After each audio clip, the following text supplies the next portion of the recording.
अस्सलाम वालेकुम। उम्मीद है त सब ठीक ठाक खैर खैरियत सां हूंदा। प्रीवियस में असां एमसीक्यूज़ जे बेसिस ते डिस्कस करे आया हुआसीं।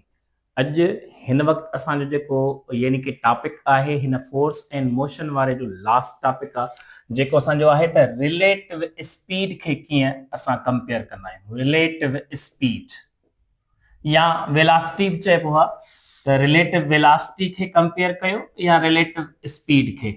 हिन खे असां सिंपल मीनिंग में ईअं चवंदासीं त कंहिं बि ऑब्जेक्ट जी स्पीड खे तव्हां ॿिए ऑब्जेक्ट जी स्पीड सां रिलेट कयो, कंपेयर कयो त उनखे असां चवंदासीं रिलेटिव स्पीड। सिंपली जॾहिं असां कंहिं ऑब्जेक्ट जी सपोज ही असां वठूं था एक्स ऐं ही जेकॾहिं असां वठूं वाई त हिन जी वेलासिटी हिन सां कंपेयर कयूं ऐं हिन जी वेलासिटी हिन सां कंपेयर कयूं। इन जे कंपेयर करण जे असां चवंदासीं त छा चइबो आहे रिलेटिव स्पीड। हाणे इन खे थोरो सम्झूं डिटेल में त कीअं। सपोज हिते को अहिड़ो माण्हू आहे जेको स्टेशनरी आहे जंहिंखे असां नालो था ॾियूं तूं आई बाबा एक्स, चाचो एक्स अथव इहो, ठीकु आहे। हाणे इहो आहे स्टेशनरी। हेॾां असां ॾिसी रहिया आहियूं त हिकिड़ो बॉय आहे जेको असां ईअं खणी चऊं त इहो भॼंदो थो वञे यानी के केॾे हेॾे मूव कंदो थो वञे। हाणे उहो थो वञे सपोज 5 मीटर पर सेकंड सां ऐं इन जो नालो आहे बाबू वाई। छा नालो अथसि? वाई शख्स, वाई बॉय असांजो छा थो थिए 5 मीटर पर सेकंड सां मूव करे थो। ऐं हिन पासे ॾांहुं असांजो ॿियो बॉय आहे जेको असांजो ज़ेड आहे ऐं उहो थो वञे 4 मीटर पर सेकंड सां। 4 मीटर पर सेकंड सां हू मूव करे रहियो आहे। हाणे असां इन खां कीअं कंपेयर कयूं त रिलेटिव स्पीड कीअं आहे। हिते हाणे पॉइंट आहे त पहिरियां असां ही था ॾिसूं जेको एक्स माना स्टेशनरी जेको चाचो आहे जेको बीठल माण्हू आहे उहो जॾहिं हिननि ॿिन्ही खे ॾिसंदो त कीअं स्पीड रिलेट कंदो माना कीअं हुनखे मेजर करे ऑब्जर्व कंदो। ठीकु आहे। त हाणे ॾिसो the speed of y, the speed of y is observed by x is equal to what। हाणे इहा शइ ॾिसणी आहे माना x वारो माण्हू जॾहिं y खे ॾिसंदो त हिन जे नज़र में ही केतिरी स्पीड सां मूव कंदो। त सिधी सही ॻाल्हि आहे जेतिरी हिन जी एक्चुअल स्पीड हूंदी उन सां ई मूव कंदो। त माना चई सघूं था त एक्स जी वेलासिटी 5 मीटर पर सेकंड या स्पीड 5 मीटर पर सेकंड सां ई हिन खे ऑब्जर्व थींदी। कंहिंजे बेसिस ते यानी एक्स जॾहिं वाई खे ऑब्जर्व कंदो त पोइ छा थींदो एक्स चवंदो अथव तूं 5 मीटर पर सेकंड सां पंहिंजी असां वञी रहियो आहियूं। हाणे वरी the speed of Z is observed by जेकॾहिं असां वठूं x त पोइ इन जे नज़र में बि जेतिरी हिन जी एक्चुअल स्पीड हूंदी उहा ई ज़ाहिर थींदी माना घणी 4 मीटर पर सेकंड। बिल्कुलु सही आहे। लेकिन हाणे ही ॿई मूविंग आहिनि, ही रेस्ट में आहे। हाणे ही जेको मूविंग आहे इहो हिन खे ॾिसे त केतिरी स्पीड सां ऑब्जर्व थींदो या ही जेको ज़ेड मूविंग आहे इहो हिन खे ॾिसी ऑब्जर्व करे त हिन जी स्पीड मुंहिंजे नज़र में केतिरी हूंदी त कीअं थींदो। त हाणे ॾिसो द स्पीड ऑफ सपोज असां वठूं कंहिंजी ज़ेड जी the speed of Z is observed by Y माना हाणे वाई थो ॾिसे ज़ेड खे त वाई जे नज़र में ज़ेड जी स्पीड केतिरी थियणु घुर्जे। तव्हांखे यादि हुजणु घुर्जे ख़बर अथव केतिरी थींदी 9 metre per second. Hello 9 metre per second थींदी माना ॿिन्ही जी वेलासिटीज़ एड थींदियूं यानी स्पीड एड थींदियूं। इहो नोट करे छॾियो छो जो ॿई मूविंग आहिनि। मिसाल जेकॾहिं असां द स्पीड ऑफ हाणे वठूं y is observed by Z त पोइ छा थींदो सेम 9 मीटर पर सेकंड वरी ॿई छा थींदा एड थींदा। इन जो मतिलबु इहो आहे त जेकॾहिं असां कंहिं बि कार में हुजूं गाॾीअ में हुजूं ऑपोजिट डायरेक्शन जे बेसिस ते एग्जांपल था वठूं त हिकिड़ो ही अचे थो 4 मीटर पर सेकंड सां ऐं ही वञे थो 5 मीटर पर सेकंड सां। हाणे जेकॾहिं ही हेॾां वारो जेको 4 सां थो वञे हेॾे, इहो हिन खे 5 वारे खे ॾिसंदो त ईअं लॻंदो 4 वारे खे, यानी कि ईअं लॻंदो 4 वारे खे त जेको 5 वारो आहे 5 सां नथो वञे, बल्कि तेज़ीअ सां थो वञे 9 मीटर पर सेकंड सां। ऐं असांखे ईअं लॻंदो बि आहे जॾहिं ॿ गाॾियूं ऑपोज़िट में हुजनि ऐं असां ॿीअ खे ॾिसंदासीं त परे खां ईंदड़ गाॾी असांखे फास्ट यानी कि ऑब्ज़र्व थींदी आहे, त तेज़ पई थी वञे। माना असांखे ऑब्ज़र्व थींदो आहे त अरे वणा असां त आस्ते पिया था वञूं, हू त ॾाढो तेज़ पई थी अचे, पर एक्चुअली ईअं न आहे। असांजी स्पीड बि उन सां रिलेट थी करे एड थी वेंदी आहे। पोइ असांखे ईअं लॻंदो आहे त वॾी फास्ट स्पीड थी मूव थिए। इहो हिकिड़ो कॉन्सेप्ट अथव, यादि रखे छॾियो। हाणे हिते ॿियो सेंस कीअं ख़बर पए त इहो एड थो थिए, कीअं थी माना इहो सेंस वठे त हाणे ॾिसो, सपोज़ हितां खां वठी हेसि ताईं असां ईअं चऊं त ही हिकिड़े सेकंड में 1 सेकंड में 5 मीटर हेॾे आयो हूंदो, लाज़मी आहे, हे हेॾे थो अचे। ऐं 4 मीटर वरी लाज़मी आहे 4 मीटर पर सेकंड सां थो वञे, त ही वरी हिकिड़े सेकंड में 4 मीटर तय कया हूंदई। अगेन जॾहिं ही 5 मीटर पर सेकंड सां पियो वञे त माना हिकिड़े सेकंड में 5 मीटर हुन तय कया हूंदा, कवर कया हूंदो डिस्टेंस। ऐं जेकॾहिं ही असां ॾिसूं 4 मीटर पर सेकंड सां त हिकिड़े सेकंड में हुन 4 मीटर तय कया हूंदा, कवर कया हूंदा डिस्टेंस जा। त हाणे ॿुधायो हिक ई सेकंड में जॾहिं ही बि मूव पियो करे, ही बि मूव पियो करे, त इन वक़्त दौरान हिननि टोटल डिस्टेंस केतिरो तय कयो हूंदो हिकिड़े सेकंड में?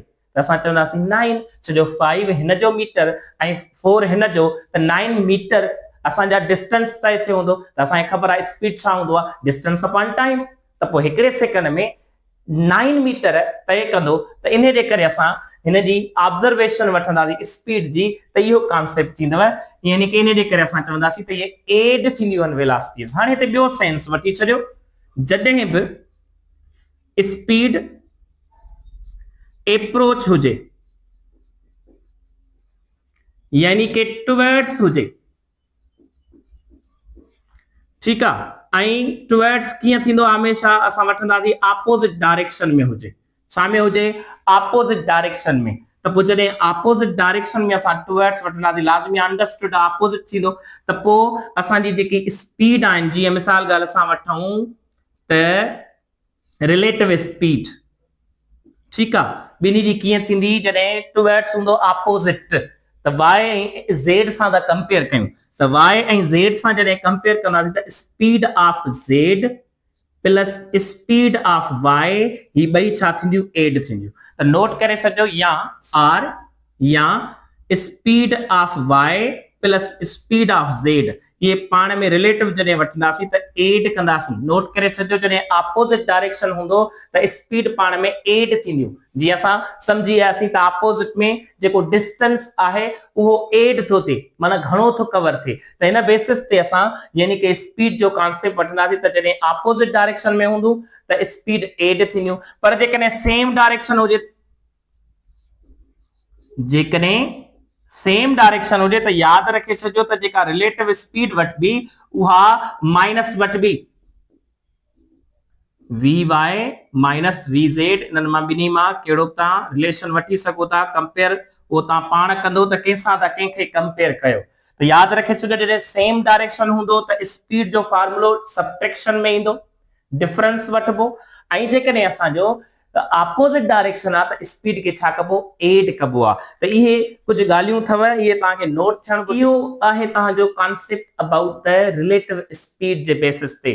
त हाणे जॾहिं रिलेटिव स्पीड सां ई थोरो माना बेसिक कॉन्सेप्ट आहे, हाणे असां एमसीक्यूज़ करे था वठूं ताकी असांखे क्लियर कॉन्सेप्ट थिए त हिन मां सवाल कीअं थी सघनि था। छो ही मोस्टली घटि क्वेश्चन निकिरंदा आहिनि, पर जेकॾहिं निकिरी वञे को बि हिकिड़ो सवाल तव्हांखे अचणु घुरिजे त कीअं क्वेश्चन हुनखे पुटअप कबो ऐं कीअं हुनखे क्लिक कबो, अंडरस्टैंडिंग कीअं असां जेको आहे पंहिंजी क्लियर कयूं, ठीकु आहे, वाज़े कयूं, सम्झूं सही। अच्छा, ॿी बाबा ॻाल्हि नोट करे छॾिजो त जेका असां रिलेटिव स्पीड में कॉन्सेप्ट वठंदा आहियूं, रिलेटिव स्पीड में हिकु ॿियो बि कॉन्सेप्ट वठंदा आहियूं, जीअं असां वठंदा आहियूं स्पीड ऑफ अप्रोच हमेशह इलास्टिक कोलियन जे बेसिस ते, माना इलास्टिक कोलियन में जॾहिं असां वठंदा आहियूं तॾहिं असां ही कॉन्सेप्ट ज़रूर वठणु घुरिजे। Speed of approach is equal to the speed of separation. इहो नोट करे छॾिजो त जॾहिं बि असां वठंदा आहियूं त स्पीड ऑफ अप्रोच यानी टुवर्ड्स हमेशा कंहिंजे बराबर थींदी स्पीड ऑफ सेपरेशन जे। इन खे असां फार्मूले में मुख़्तलिफ़ तरीक़नि सां लिखंदा आहियूं, जीअं हिते लिखंदा आहियूं u1 माइनस u2 बराबर माइनस v1 माइनस v2। त हिन खे असां फार्मूले जे बेसिस ते हीअं कंपेयर कंदा आहियूं, रिलेटिव स्पीड जे बेसिस ते speed of approach is equal to the speed of separation, ऐं फार्मूले में u1 minus u2 is equal minus v1 minus v2। तॾहिं ही थींदो आहे जॾहिं असां कंपेयर मास सां न कंदा आहियूं, जॾहिं सिर्फ़ असां स्पीड सां कंपेयर कयूं, रिलेट कयूं, तॾहिं असांजो कॉन्सेप्ट इहो हूंदो अथव। ही नोट करे वठो, शाबाश। अॻियां असां हाणे डिस्कस करे वठंदासीं हिन जे बाबति जेके एमसीक्यूज़ आहिनि। जी बाबा, त हाणे ॾिसो रिलेटिव स्पीड जे बेसिस ते एमसीक्यूज़ करे वठूं। नंबर 1 आहे त two spheres approach each other with along same straight line, their speeds are u1 and u2 before collision. असां पढ़ी आया आहियूं त u1 u सां ज़ाहिर कंदा आहियूं बिफोर कोलियन वारी वेलोसिटीज़ खे। ठीक है। हाणे after the collision the spheres separate with speed, लाज़मी जी आफ्टर कोलियन सेपरेट थींदियूं, परे वेंदियूं हिक ॿिए खां, त उन खे असां फाइंड कंदा आहियूं v1 सां ऐं v2 सां इन द डायरेक्शन बिलो। हाणे ॾिसो हिन में अप्रोच थियूं कनि त u1 u2 जे बेसिस ते, ऐं जॾहिं परे थी वञनि त पोइ v1 ऐं v2 जे बेसिस ते। हिते पॉइंट नोट कजो त बिफोर में आहिनि त ऑपोजिट डायरेक्शन आहे, आफ्टर थी वियो त पोइ सेम डायरेक्शन थी वियो, इहो नोट कजो ॻाल्हि। हाणे हिते यादि रखे छॾिजो त हिते असां कॉन्सेप्ट वठंदा आहियूं डिफरेंट फार्मूला जे बेसिस ते डिफरेंट कॉन्सेप्ट। हाणे उहो छा हूंदो आहे तव्हांखे यादि हुजणु घुरिजे, जेका स्पीड अप्रोच वारी हूंदी आहे उहा ऑलवेज स्पीड सेपरेशन जे बराबर हूंदी अथव। अगेन स्पीड अप्रोच वारी always equal to the speed separation जी, ईअं वठंदा आहियूं। हिकिड़ो इहो कॉन्सेप्ट यादि रखिजो। उन खे असां जेकॾहिं ऑपोजिट डायरेक्शन आहे, ऑपोजिट में आहे, त पोइ असां एड कंदासीं यानी कि ॿिनि वेलोसिटीज़ खे। ठीकु आहे, यादि रखे छॾिजो। ऐं जेकॾहिं सेम डायरेक्शन आहे त पोइ असां छा कंदासीं, यादि रखे छॾिजो, यानी कि रिलेटिव स्पीड खे माइनस कंदासीं। इहो नोट करे छॾिजो इहे ॻाल्हियूं। त जॾहिं ऑपोजिट हुजे, हिन सेंस में velocity approach is equal velocity separation, त पोइ ऑपोजिट में एड कंदासीं ऐं सेम डायरेक्शन में सब्ट्रैक्ट कंदा आहियूं। ठीकु आहे, इहो कॉन्सेप्ट असां पढ़ी बि आया आहियूं जॾहिं असां यानी कि सम्झोसीं रिलेटिव स्पीड खे। त हाणे ॾिसो हिन में चए थो त the collision is perfectly elastic which equation must be correct. हाणे बिफोर वारी u1 ऐं ऑपोजिट में आहिनि, त ऑप्शन में उहो ॾिसणो आहे जंहिंमें बिफोर वारो यानी u वारी वेलोसिटीज़ एड थियणियूं हुजनि, एडिशन वारो कॉन्सेप्ट। त एड थियणियूं हुजनि छो जो असांखे ख़बर आहे त ऑपोजिट में छा थींदियूं आहिनि, एड वेलोसिटीज़। त ॾिसो ऑप्शन ए में u जो जेको आहे उहो माइनस थो थिए, ऑप्शन बी में बि ॾिसो माइनस थो थिए, ऑप्शन सी में u1 प्लस u2 सही आहे is equal to the v2 plus v1। लेकिन इन में ॾिसो जेको ही आहे पहिरियों इहो आहे बिफोर ऐं ही आहे आफ्टर। बिफोर वारियूं एड थियूं थियनि, ऑपोजिट डायरेक्शन में थींदियूं त एड थींदियूं अगेन। ऐं आफ्टर में ॾिसो डायरेक्शन कहिड़ो थी वियो आहे, सेम थी वियो आहे। ऐं जॾहिं बि सेम डायरेक्शन हूंदो त आफ्टर में प्लस कोन थींदियूं, माइनस थींदियूं न। त इन करे सी ऑप्शन त कोन थो मैच थिए। डी ते अचूं, ॾिसो ही u1 प्लस u2 सही कयो थी, छो जो ऑपोजिट में आहिनि त एड थियूं थियनि। पर जेकॾहिं असां ईअं खणी चऊं त जेको ही आहे आफ्टर कोलियन, त पोइ उन वक़्तु असांजो माइनस थींदियूं, छो जो सेम डायरेक्शन आहे। हींअर पढ़ियासीं जॾहिं बि सेम डायरेक्शन हूंदो त छा कॉन्सेप्ट ईंदो आहे, डिफरेंस वठिबो आहे, सब्ट्रैक्ट कबो आहे, असां पढ़ी पाया आहियूं। ठीकु आहे, त इहो कॉन्सेप्ट अथव। इन बेसिस ते असां D option will be correct. जी बाबा, त हाणे ॾिसो क्वेश्चन नंबर 2 जेको आहे, टू आइडेंटिकल स्फीयर्स आहिनि। आइडेंटिकल माना हिकु जहिड़ा, x and y approach each other with the same speeds shown and undergo a head-on elastic collision। हाणे हिकिड़े जी वेलोसिटी आहे 4 मीटर पर सेकंड, ॿिए जी वेलोसिटी आहे 2 मीटर पर सेकंड जे बेसिस ते। What are the velocities of spheres after the collision. हाणे हिते point आहे त जेकॾहिं असां वेलोसिटी ऑफ अप्रोच ॾिसूं या वेलोसिटी ऑफ सेपरेशन ॾिसूं, छो जो ॿई बराबर हुजण घुरिजनि। ठीकु आहे, वेलोसिटी ऑफ अप्रोच ॾिसो या वेलोसिटी ऑफ सेपरेशन ॾिसो ॿिन्ही जो वैल्यू बराबर अचण घुरिजे। हाणे हिते पॉइंट आहे त जेकॾहिं असां डायरेक्शन ॾिसूं त हिकिड़ो हिन तरफ़ थो वञे राइट साइड ऐं ॿियो लेफ्ट साइड थो अचे, त हिकिड़े जी 4 ॿिए जी 2 आहे। हाणे हिते सेंस आहे त जॾहिं बि असां ऑपोजिट डायरेक्शन में वेलोसिटी वठंदा आहियूं त एड कंदा आहियूं त पोइ हिते असांजी जेका वेलोसिटी यानी कि रिलेटिव थींदी उहा त 6 मीटर पर सेकंड थींदी।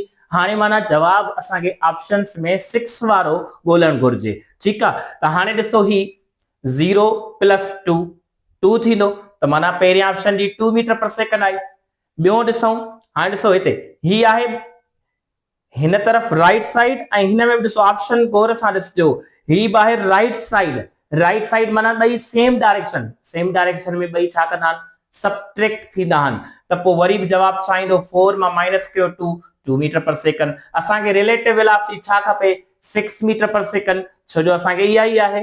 हाणे ॾिसो 2 मीटर पर सेकंड ऑपोजिट यानी लेफ्ट साइड आहे ऐं 4 metre per second right side आहे। ही लेफ्ट साइड ही राइट साइड ऑपोजिट आहे, त हा इहो ठहे थो ऑपोजिट में एड थींदा आहिनि त छा थींदो आहे 6 metre per second. Okay, D option वरी गौर कयो, ही आहे लेफ्ट साइड ही आहे राइट साइड। अरे हे भिणा जा पुट, हे ॾिसो 4 ऐं 2 एड कयो 6 मीटर पर सेकंड। माने भिणा सी बि ऑप्शन साॻो आंसर थो जे, डी ऑप्शन साॻो थो आंसर जे। असांखे जवाब 6 खपे, ॿिन्ही खे त क्लिक कोन कंदासीं, हमेशा हिकिड़े खे क्लिक कंदासीं। त पोइ हिते यादि रखे छॾियो जेको डी ऑप्शन आहे उहो करेक्ट न आहे, उहो रॉन्ग आहे। छो रॉन्ग आहे, छो जो इहो जेको ऑप्शन जे बेसिस ते आहे इहो असांजे law of conservation of momentum के छा थो करे, अगेंस्ट थो थिए, उनखे छा थो करे, वायलेट थो करे। कीअं, हाणे ॾिसो जेकॾहिं असां सम्झूं त ही आइडेंटिकल आहिनि स्फीयर्स, छा आहिनि माना उन्हनि जो मास हिकु जेतिरो हूंदो, एम हूंदो, त एम सां जेकॾहिं वञे थो त ही टक्कर थींदो 4m मीटर पर सेकंड। हीअं खणी चऊं 4m मीटर पर सेकंड सां वञे थो मोमेंटम सां।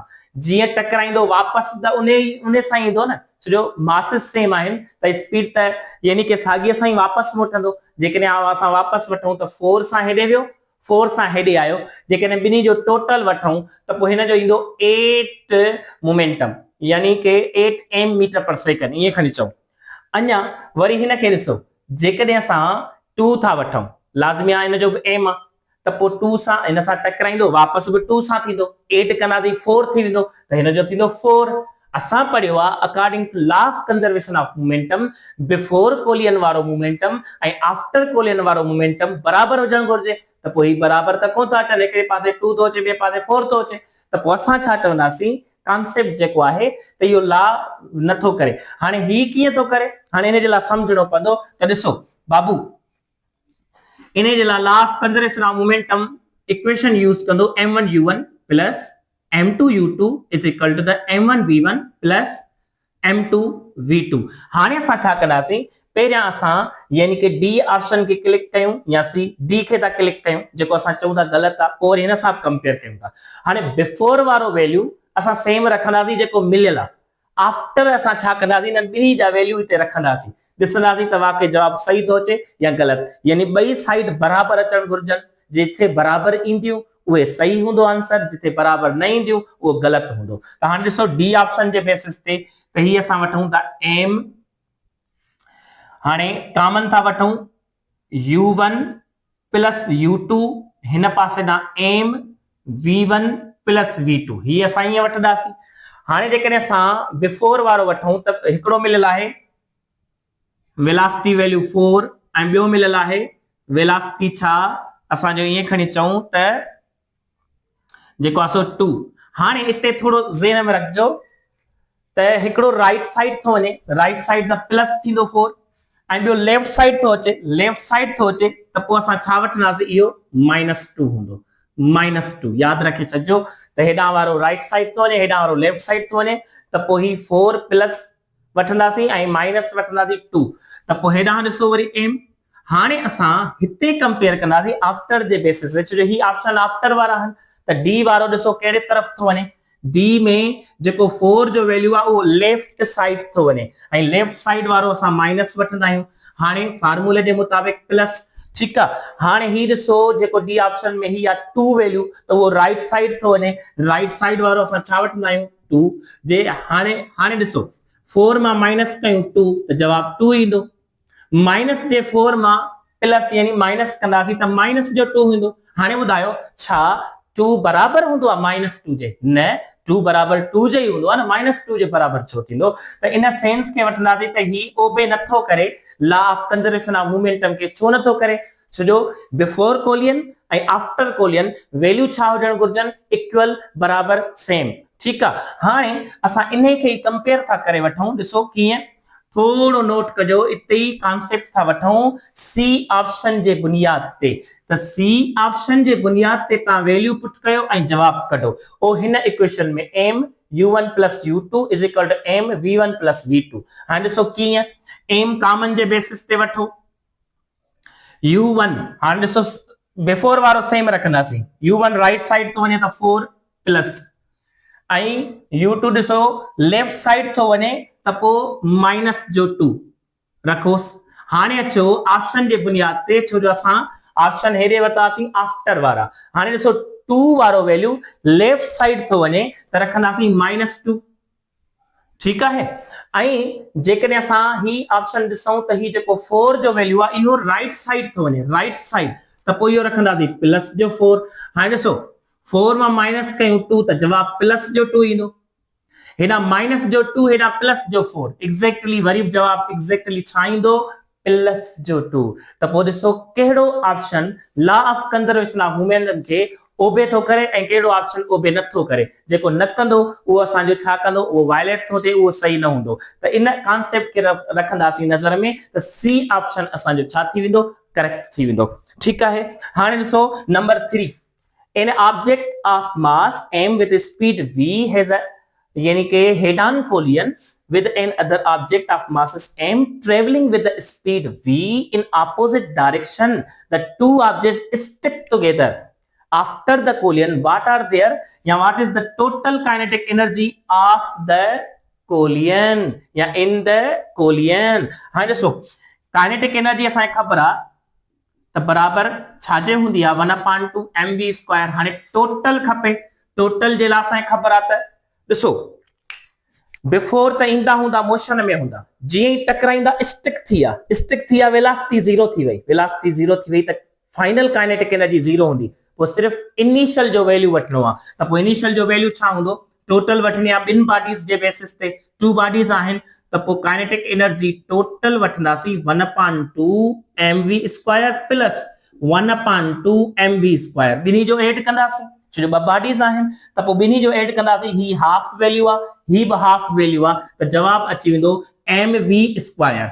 ठीक आहे। mv² अची वेंदो। त ॾिसो ऑप्शन कहिड़ो आहे? 0, B 1/2 mv² या C करेक्ट ऑप्शन आहे mv²। इहो कॉन्सेप्ट अथव। हाणे असां चऊं था चौथे नंबर क्वेश्चन ते त स्टेशनरी बॉडी आहे जेका एक्सप्लोड्स थी थिए, एक्सप्लोड्स इनटू 2 कंपोनेंट्स। याद रखे छॾिजो इहो कॉन्सेप्ट आहे त जेकॾहिं हिकिड़ो को बि ऑब्जेक्ट आहे जेको ॿिनि हिस्सनि में टुटी थो पवे, हिकिड़ो हेॾे थो वञे, ॿियो हेॾे थो वञे, ऑपोजिट डायरेक्शन में। ठीक आहे। ॾिसो ही बाल टुटी पियो आहे, ईअं खणी चऊं of masses m and 2m। हिकिड़ो आहे m में ऐं ॿियो 2m सां, माना हिकिड़ो हिस्सो यानी m सां थो हेॾे विरहाइजी वञे ऐं ॿियो जेको आहे उनजे डबल मास सां ॿिए हंधि हलियो थो वञे। इहो नोट कजो। ठीक आहे। त पोइ the components gain kinetic energy x and y respectively। हाणे ॾिसो इते पॉइंट इहा हुआ त जेका x वट ऐं y वट एनर्जी काइनेटिक एनर्जी मिलंदी, m वट अलग हूंदी, 2m वट अलग हूंदी। ठीक आहे। हाणे सवाल इहो आहे त what is the value of the ratio of x upon v। हाणे value of x upon v जो मतलब आहे काइनेटिक एनर्जी जो रेशियो तो चएव। याद रखे छॾिजो त वैल्यू ऑफ रेशियो जेको x अपॉन y आहे इहो काइनेटिक एनर्जी जो रेशियो तो चए। हाणे काइनेटिक एनर्जी जो रेशियो तो चवे त इते पॉइंट इहा हुआ त काइनेटिक एनर्जी जो रेशियो असां हीअं वठंदासीं, x अपॉन y तो चवे त x जो मास ॾिसजो m अथव ऐं असांजो जेको y जो आहे मास 2m अथव, 2m मास अथव। ठीक आहे। त हाणे जेकॾहिं x जो वैल्यू वठूं त 1/2 m ठीक आहे vx² डिवाइडेड बाय 1/2 m न y जे बेसिस ते असां 2m रखंदासीं, 2m वेलोसिटी y²। अच्छा हिते नोट करे छॾिजो त जेका असांजी वेलोसिटी vx आहे वो डबल वेलोसिटी सां मूव कंदी, डबल वेलोसिटी सां।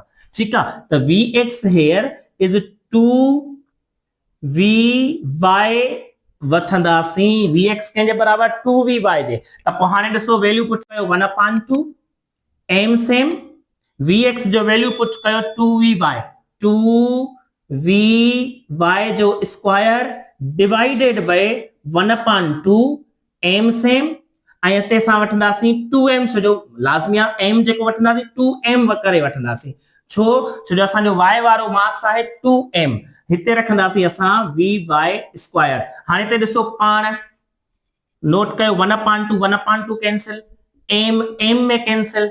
ठीक आहे, हिन जो स्क्वायर वठो, हाणे ॾिसंदो स्क्वायर वठंदो त ही थींदो 4vy स्क्वायर अपॉन में 2vy स्क्वायर, 2 केॾांहुं जो जेको मास वारो, vy स्क्वायर v स्क्वायर में कैंसिल, टेबल लगायो 1 to the 2 2 to the 1, तो जवाब आयो 2:1 या 2/1, इहो आंसर था। तो ॾिसो ऑप्शन ए 1/4 आहे, इहो सही ना है, ऑप्शन बी 1/2 आहे, सही ना है, ऑप्शन सी 2/1 आहे, इहो एग्जैक्टली करेक्ट आहे। तो ये असांजा एमसीक्यूज हुया जेके असांजे हवाले सां रिलेटिव वेलोसिटी सां कंपेयर थींदा आहिनि। हाणे इन्हनि जी प्रैक्टिस कयो बार बार, ताकि तव्हांखे यानी कि आसानी थिए जॾहिं तव्हांजो एग्ज़ाम थिए। ठीकु आहे, इंशाल्लाह हाणे असां नेक्स्ट चैप्टर नेक्स्ट यूनिट पढ़ंदासीं वर्क पावर एनर्जी या वर्क एनर्जी पावर वारो, ऐं हिननि ते प्रैक्टिस कयो इंशाल्लाह। अल्लाह हाफ़िज़, ख़ुशि हुजो।